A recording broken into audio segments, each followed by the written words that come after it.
Guerras de identidad. El camino a la libertad. Por Adrian Evans. Sección 1. Los dos reinos. La identidad perdida. Capítulo 9. El corazón de Babilonia.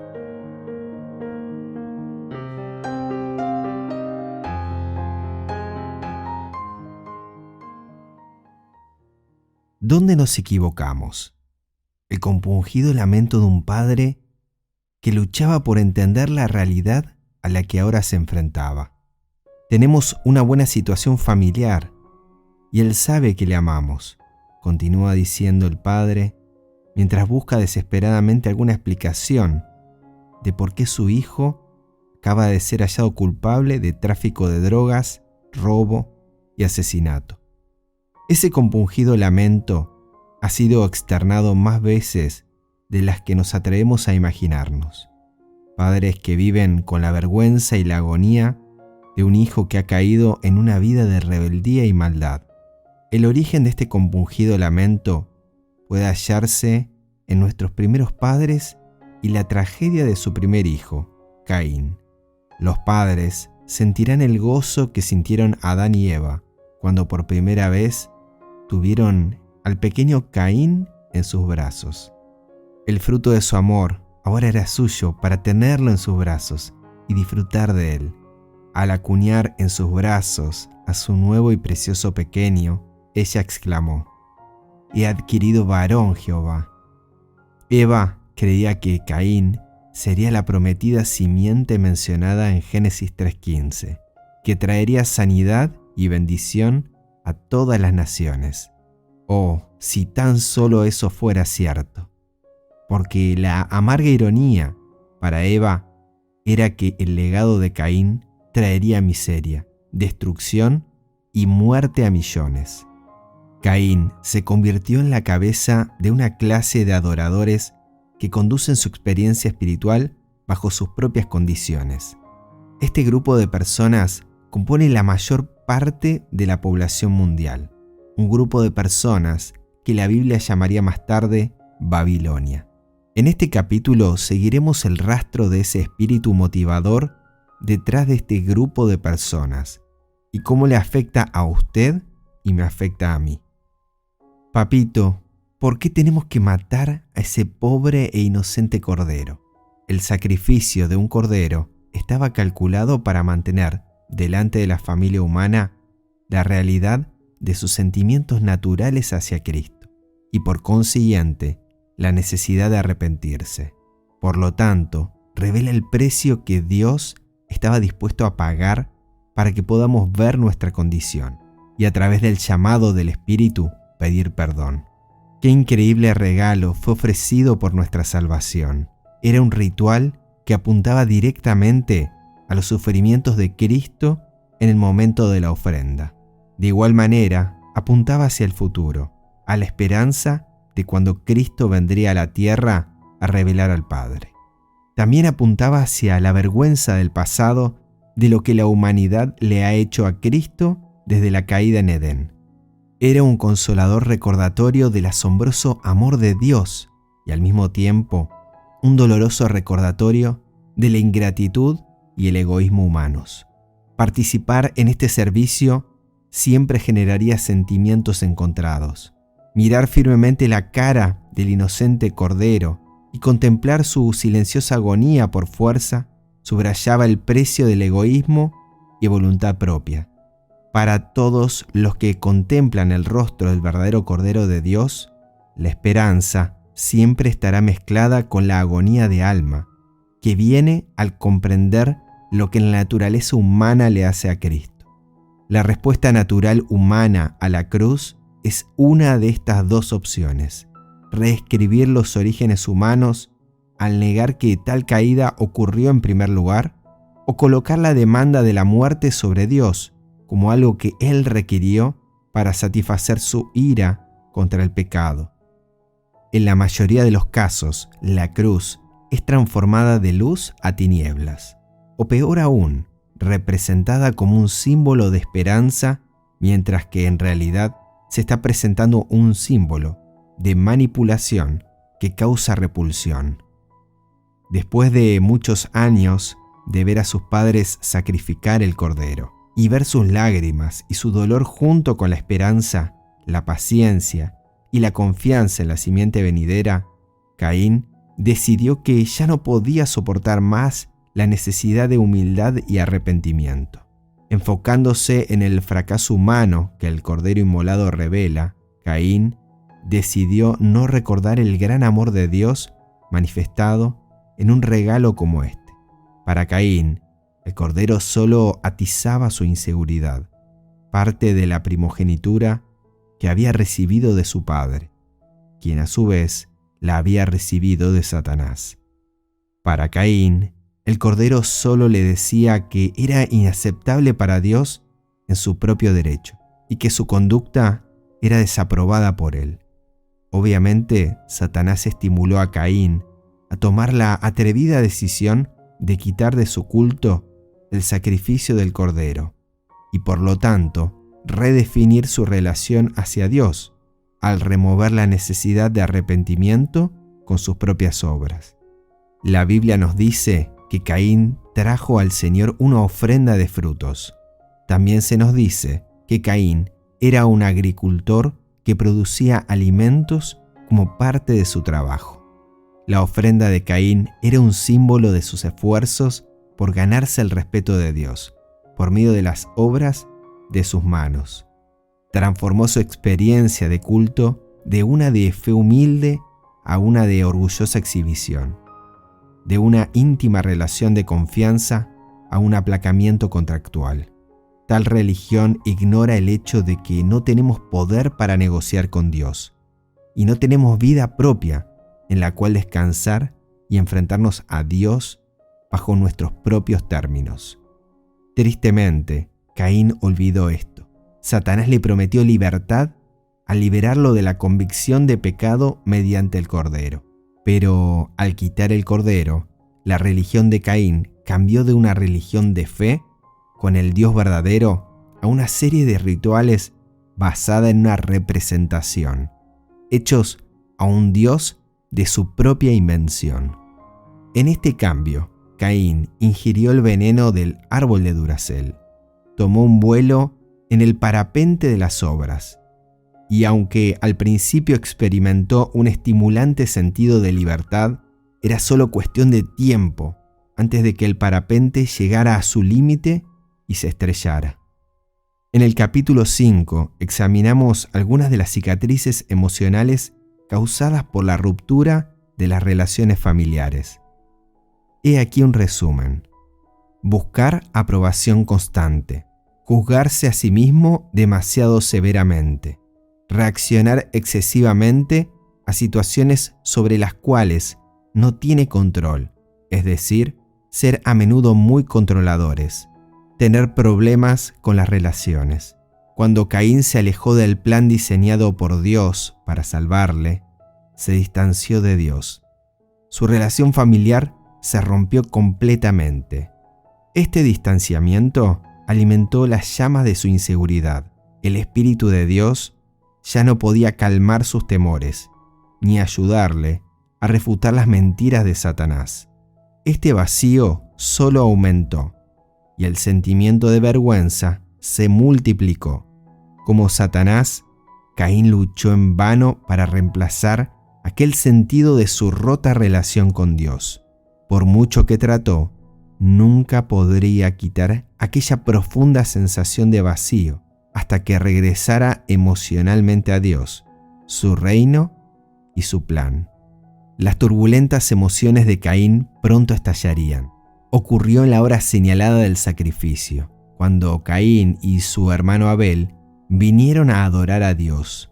Dios aceptó la ofrenda de Abel de un cordero al consumirlo por medio del fuego, pero dejó intacta la ofrenda de Caín. Esto era todo lo que se necesitaba para enfurecer a Caín. El pecado es extremadamente ilógico.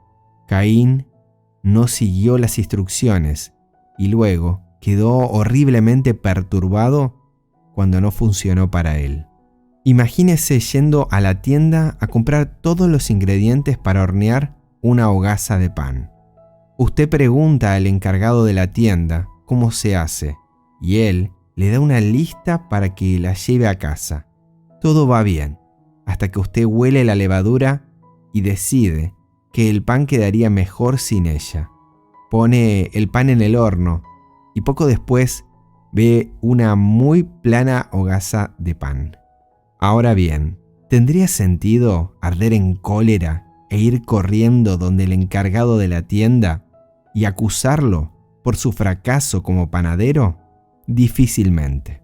Pero esto es exactamente lo que Caín hizo con Dios. Caín se está acercando al punto de no regreso. Habiendo abrazado el reino de Satanás, donde su valía queda establecida por sus esfuerzos y su rendimiento, su capacidad para ser guiado y corregido disminuye rápidamente. Caín sabe que ha hecho lo que es incorrecto, pero la mente humana puede engañarse fácilmente, y en lugar de someterse humildemente a Dios, Caín se enoja.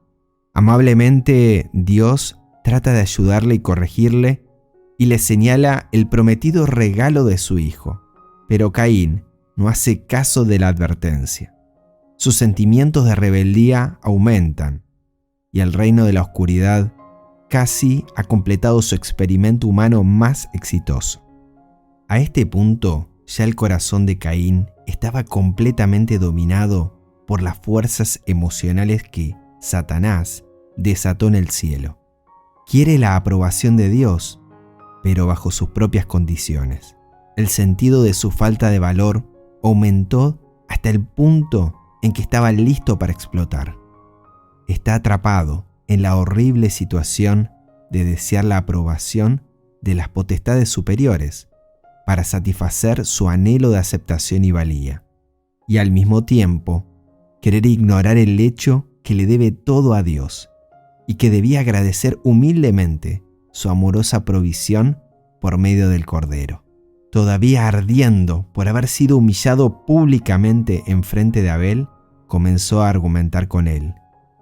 Abel apela a Caín acerca de su propio método de ofrecer culto y le anima a regresar al plan de Dios. Esto era todo lo que Caín necesitaba. Algo se rompió en su interior. Su sentido de ausencia de valía le empujó a un punto en que simplemente ya no le importaba nada. Y cuando ese momento llegó, se le dio a Satanás libre entrada para que asumiera el control por completo. Satanás llena a Caín con intenso odio hacia su hermano. Se olvidan las relaciones familiares y el reino de Satanás ahora se manifiesta plenamente. Todo el cielo observaba mientras tiene lugar el primer asesinato, la primera aniquilación de una sagrada y preciosa relación. Esto es lo que sucede cuando se violan las leyes de Dios. El cielo quedó boquiabierto y Satanás y sus ángeles deben haber experimentado una momentánea parálisis cuando la forma sin vida de Abel enrojeció el suelo con su sangre. Satanás se encoge de hombros ante el horror de este suceso y para asegurarse de su esclavo, impone el sentido de culpa tan profundamente en Caín que éste nunca podrá creer que Dios podría perdonarle. Esta es la locura de Satanás. Nos promete libertad y felicidad si seguimos su camino de rebelión, y cuando transgredimos, es su voz la que fuertemente demanda de Dios nuestra destrucción. Al mismo tiempo, es su voz la que susurra a nuestras almas que somos demasiado malos y perversos para ser aceptados por Dios nuevamente. Es su voz la que aumenta nuestro sentido de culpabilidad hasta el punto en que deseamos morir. Qué triste es que un ángel tan hermoso se transformara en un miserable destructor. Ahora que Caín ha cruzado la línea completamente, no tiene defensa para su alma, y Satanás le empuja a exclamar: mi iniquidad es mayor de lo que puede ser perdonado. Estas son las palabras más tristes que se pueden imaginar. Dios fue donde Caín, no para destruirle, sino para tratar de recuperarlo. Le preguntó a Caín dónde estaba su hermano. no para acusarle, sino para dar a Caín la oportunidad de arrepentirse y regresar a Dios. Tristemente, Caín pronunció aquellas afligidas palabras: mi iniquidad es mayor de lo que puede ser perdonado. Creyó las mentiras de Satanás en lugar de la palabra de Dios. Había sembrado y ahora ha cosechado. En el versículo 11 del capítulo 4 de Génesis, Dios pronuncia una maldición. En la última parte de la maldición, Dios le dice a Caín que será fugitivo y vagabundo. Estas palabras hablan de alguien que tiembla y se tambalea. Da la impresión de un hombre sin esperanza ni futuro. Esta maldición no fue aplicada por Dios agitando alguna varita celestial, sino que la maldición era inherente al rechazo del reino familiar de Dios, inherente al rechazo de relaciones íntimas. Su alma fue torturada porque fue creada para la intimidad, pero su corazón había escogido un camino diferente. Anhelaba siempre el amor, pero rechazaba siempre a los que se le acercaban. Deseaba la cercanía, pero no podía nunca permitir a la gente que viniera a la cámara secreta de su corazón, donde abundaba su ausencia de valía. Quería tener amigos, pero miraría a todos como un rival de su poder. Aquí reside la verdad del proverbio: no hay reposo para los malvados. La Biblia nos dice que Caín salió de la presencia del Señor. Ahora vivía sin la sensación de que Dios estaba cerca de él. Al creer que su pecado le había separado de Dios, él, en realidad, separó a Dios de sí mismo. Ahora, con mayor necesidad que antes de aprobación y valía, comenzó a construir una ciudad. Quería reunir gente alrededor de sí mismo y ser su líder. Quería construir grandes edificios y derivar su valía de lo que había conseguido. Quería rodearse de las obras de sus manos y aislar de la conciencia, hasta donde pudiera, la evidencia de las obras de Dios. Quería ocuparse hasta el punto en que no tuviera tiempo para hacerse preguntas sobre el estado de su alma. Y así, Caín se convirtió en el canal para el establecimiento del reino de Satanás en la tierra. Por medio de él se desarrolló una raza de hombres que mostraron todas las señales de la inseguridad y la falta de valía. Eran buscadores de poder y posición, desarrollando un espíritu controlador que era celoso de cualquier rival, en una búsqueda interminable de una identidad aparte del Dios que hizo los cielos y la tierra. Mientras Satanás pudiera mantener a los seres humanos buscando valía dentro de ellos mismos, en vez de en los brazos del gran Dios relacional y personal, podría controlarlos. Y así se ha hecho. Durante los siglos, Satanás ha tenido bajo su dominio a una clase de personas, atando sus almas sin valor e inseguras a la suya propia y buscando gobernar el mundo.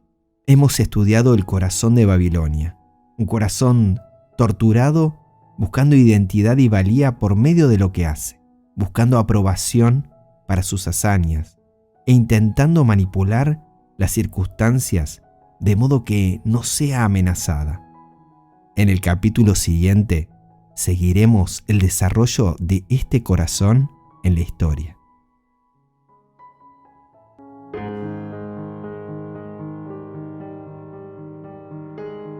Hasta aquí compartimos contigo el audiolibro Guerras de Identidad de Adrian Evans. Para descargar el libro en PDF o en audio, te recomendamos ingresar a www.maranatamedia.net. Gracias por escuchar hasta aquí y que Dios te bendiga.